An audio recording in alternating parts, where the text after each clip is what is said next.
Breaking news mga kabayan, Israel umatake sa chemical weapon sites ng Syria. Pangalawang breaking news, American Space Force nagland sa Japan para bantayan ang China, Russia at North Korea. Pangatlong breaking news, Amerika nag-deploy ng missile tracking plane sa West Pacific Air Base.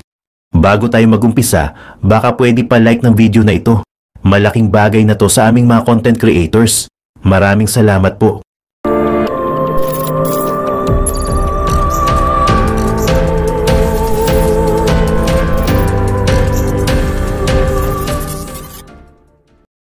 Sa isang rare occurrence, ang Estados Unidos ay nag-deploy ng dalawang missile tracking aircraft sa isang airbase sa Western Pacific Ocean, sa gitna ng mga ulat ng posibleng Chinese war game kontra sa Taiwan. Ayon sa data na nakuha ng aircraft tracking service na Flight Radar 24, noong Huwebes ay dumating sa Kadena Airbase sa isla ng Okinawa ng Japan ang isang US Air Force RC-135S reconnaissance aircraft na may kakayahang mangolekta ng optical at electronic data sa ballistic missiles. Isang open source intelligence analyst na active sa X ang sumusubaybay sa mga American spy planes. Sinabi nito na ito ang pangalawang missile tracking aircraft na kilala rin bilang Cobra Ball na nakastation sa kadena. Ang unang sasakyang panghimpapawid ay huling lumipad mula sa base noong November 25. Ang pagpapalakas ng Cobra Ball ay naganap sa gitna ng patuloy na tensyon sa pagitan ng China at Taiwan. Sa layong 370 miles, ang kadena ang pinakamalapit na airbase ng US sa Taiwan. Noong Martes, iniulat ng Reuters na ang intelligence ay nagpakita ng mataas na tsansa na ang China ay posibleng magsagawa ng mga drills sa palibot ng Taiwan ngayong katapusan ng linggo.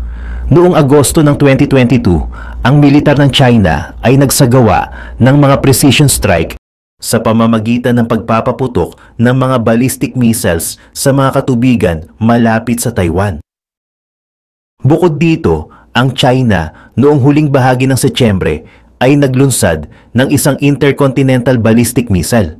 Ang nuclear-capable missile ay pinaputok mula sa southern Chinese province ng Hainan at ang dummy warhead nito ay tumalsik pababa sa South Pacific Ocean. Noong mga buwan ng Pebrero, Marso, Mayo, Hunyo at Hulyo ng nakaraang taon, nag-host ang kadena ng dalawang Cobra Ball na muling inilagay sa Alaska sa loob ng ilang linggo. Ayon sa US Air Force, mayroong tatlong RC-135S aircraft na inactive service at lahat ay permanenteng nakabase sa Offutt Air Force Base sa Nebraska at ito ay pinapatakbo ng 55th Wing. Samantala, sa iba pang mga balita, Israel inatake at natamaan ang isang chemical weapon site sa Syria. Ito ay upang pigilan ang tuluyang paghawak ng mga rebelde sa Syria. Ang isinagawang preemptive strike ng Israel ay naganap matapos mapasakamay ng mga rebel fighters ang Damascus. Ang Syrian President na si Bashar al-Assad kasama ng kanyang pamilya ay tumakas at nagtungo sa Russia. Sa pag-takeover ng mga rebelde sa Syria, ang Assad regime ay tuluyang bumagsak matapos ang 14 na taong civil war. Ang pagbagsak ni Assad ay nagbunsod ng mga preemptive strike ng Israel laban sa Hezbollah at mga Iran-linked targets sa Syria. Tinarget din sa mga Israeli strikes ang mga missile storage sites sa Syria sa gitna ng mga concerns tungkol sa extremist intentions. Sinabi din ng Israel na pansamantala nitong naagaw ang isang buffer zone sa loob ng Syria. Ayon kay Israeli Foreign Minister Gideon Saar, ang dahilan lamang umano nila sa kanilang ginawang pag-atake sa mga strategic weapon system ng Syria ay upang masiguro ang seguridad ng mamamayan ng Israel. Ang sinasabing airstrike ay isinagawa nitong December 8 malapit sa Medze Military Airport sa southwest ng Damascus. Hindi pa naman nakukumpirma kung sino ang nagkandak ng latest airstrikes. Ang pagbagsak ni Assad ay nagtaas ng mga hangarin para sa isang mapayapang hinaharap. Ngunit nagdulot din ito ng mga concerns tungkol sa pagkawala ng pinuno ng bansa. Ang potensyal na security vacuum sa bansa ay nananatiling divided sa mga armed groups. Ang Assad regime ay isang central player sa Middle East. Ito ay closely aligned sa Iran at Hezbollah. Sa kabila ng mga nakaraang agreements, ang chemical weapons stockpile ng Syria ay nananatiling aktibo. Ang Israel ay nangangamba sa mga armas, partikular na ang mga chemical weapons. Ang mga Israeli strikes ay may layunin na iwasan ang mga panganib na maaaring maidulot nito, kaya naman sinigurado nila na hindi ito maa-access ng mga rebelde. Sa iba pang mga balita, ang US Space Force ay nag-activate ng isang unit sa Japan na nagmarka ng isang significant bilateral leap sa pagsugpo sa tumataas na banta mula sa China, Russia at North Korea.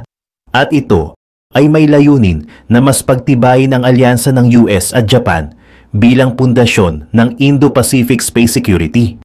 Ngayong buwan, inanunsyo ng US Forces Japan na na-activate ng USSF ang ika-6 na bahagi ng serbisyo nito, na kilala bilang United States Space Forces Japan sa Yokota Air Base.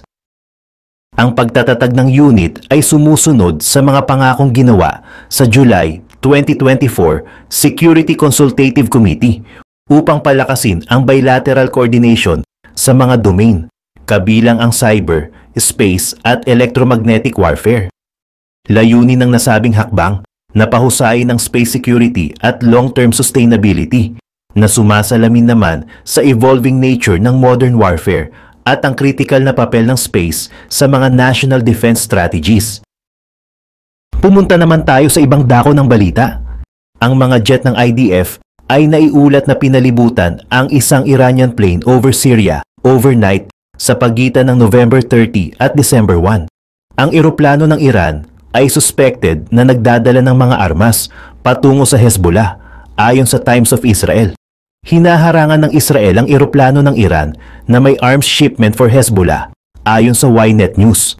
Nakaschedule ito na lumapag sa Syria sa December 1. Ang IDF ay naiulat na sinabihan ang plane na magtungo sa east. Ang mga Israeli fighter jets ay umikot sa aircraft at nagbabanta na i-shootdown ito, ayon sa Ynet. Noong November 30, sinalakay ng Israel ang Syrian infrastructure na pinaghihinala ang ginagamit upang magpadala ng mga armas sa Hezbollah. Ang Syria ay nasa gitna na ng isang fresh crisis as anti-Assad rebels have captured Aleppo City. Ito ay nangyari sa gitna ng isang ceasefire between Israel and Hezbollah na in effect since November 7.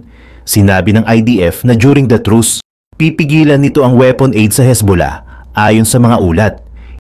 Idinagdag ng IDF na sasalakayin nito ang anumang pinaghihinalaang shipments patungo sa Hezbollah sa Lebanon o Syria. Ilang araw bago ang ceasefire, sinalakay ng IDF ang isang alleged smuggling route sa Syria-Lebanon border. Ayon sa ulat ng Washington Post, ginagamit ng Iran ang truce bilang pagkakataon upang muling itayo ang Hezbollah. Nais ng Iran na suriin ang terror group, subukan at ibalik ang deterrence, dagdag ng Post. Ang Hezbollah ay naiulat na umaasa sa higit pang suporta mula sa iba pang mga proxy ng Iran laban sa Israel.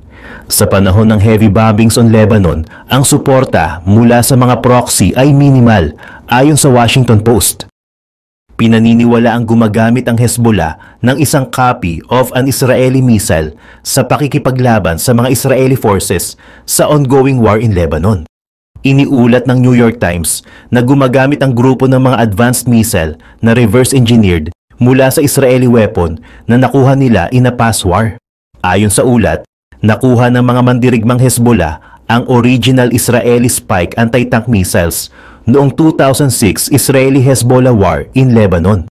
Pagkatapos ng digmaan, napansin ng IDF na naiwan ang isang buong Spike missile system, kabilang ang isang launcher at ilang missile units sa field. Natatakot ang Israel na mailipat ang mga sandata sa Iran, kung saan maaari itong i-dismantle at i-reverse engineer. Matapos makuha ang mga Israeli weapons, ipinadala ng Hezbollah ang mga ito sa kanilang alay sa Iran for cloning, ayon sa mga Israeli and Western defense officials at weapons experts. 18 years matapos ang digmaan, noong 2006, Pinapalipad na ngayon ng grupo ang mga rebranded Almas missiles sa mga top Israeli targets ayon sa The Times. Ginagamit na ng Hezbollah ang mga advanced missiles upang tamaan ang mga IDF bases, communication systems, and air defense launchers with enough precision and power. Ang Almas missiles ay kabilang sa mga Hezbollah weapons stockpiles na nakuha ng Israeli forces mula nang pumasok sila sa Lebanon 2 months ago. In the past, ang Iran at ang mga allied forces in the Middle East ay inakusahan ng cloning of weapons systems upang gamitin laban sa adversaries na nag-design nito. Ayon sa ilang ulat, kinopya ng Tehran ang mga American drone at missile. Sabi ng experts na ang Almas missiles ay isang halimbawa ng pagdami ng use of Iran-engineered weapons altering regional power dynamics.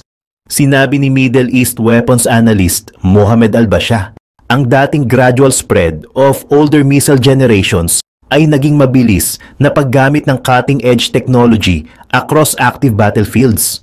Gumagawa na ang Hezbollah ng Almas missiles sa Lebanon upang mabawasan ang kanilang pag-relay sa Iranian supply chains, ayon sa Israeli officials quoted in NYT. Pinaniniwalaan din na ang mga missile ay ginawa sa Iran for use by its military, ayon sa New York Times. Sinabi ng weapons experts na ang Almas ay nakita publicly noong 2020 sa panahon ng delivery of newly produced drones to the Iranian army. Inihayag ng militar ng Iran ang missile sa pamamagitan ng pag-launch nito sa isang military exercise noong 2021, ayon sa mga ulat. Ang Almas missiles ay itinuturing na isa sa most sophisticated weapons among a large cache of mostly lower quality munitions that Hezbollah own. Ang mga Almas missiles ng Hezbollah ay may range of up to 16 kilometers at may advanced guidance seekers upang subaybayan at ilak ang mga target. Ang Almas, na ang ibig sabihin ay diamond in Arabic and Persian, ay isang guided missile na hindi nangangailangan ng direct eye-line sight to launch. Maaaring mai-launch ang missiles mula sa mga land vehicles, drones, helicopters, and even shoulder-fired tubes. Ang top attack missiles ay may ballistic trajectory na maaaring tumama directly above its targets instead of the sides. Pinapayagan nito ang Almas missiles na tamaan ang mga tanks kung saan sila lightly armored and vulnerable. Mayroong at least 3 known variants of Almas missiles na ang bawat isa ay na-upgrade from the last one. Noong June, sinabi ng Almas researcher in Israel na malamang na gumagamit ang Hezbollah ng 4th newer generation missile at nagpadala ng clearer images of its flight back to its operators. Ang Almas ay maaaring magdala ng 2 uri ng warheads, ayon sa CEUT-UXO, isang munition awareness group. Ang isa ay maaaring sumabog in 2 phases na ginagawang mas madaling mag-penetrate sa armor, habang ang isa ay isang fuel air bomb na sumasabog sa isang fireball. Ang Almas ay maaaring magbanta sa Israel units and equipment na malapit sa border ng Lebanon, sabi ng Israeli defense official. Malamang na ang mga weapons mula sa current and future Almas family ay ide-deploy across all fronts inhabited by Iranian proxies, at ang mga missiles ay magbabanta sa variety of high-quality targets, hindi lamang sa Israel, over increasing range, ayon sa Alma Research and Education Center. Ang mga Syrian rebels ay naiulat na nakakuha ng isang Russian air defense system sa gitna ng kanilang pag-atake. Ayon sa Newsweek, nakuha ng mga rebelde ang isang multiple rocket launcher at isang Pantsir S-1 defense system. Sinabi ng US-based think tank ISW na ang mga rebelde ay nakakuha ng valuable military equipment. Earlier, inihayag ng mga rebelde sa Syria ang pag-capture sa President Assad's palace noong December 1. Ang Bashar al-Assad's palace ay matatagpuan sa Aleppo na nakapture noong nakaraang linggo. Ang Aleppo Military Academy na malapit sa palace ay nakuha rin, ayon sa ulat ng Jerusalem Post.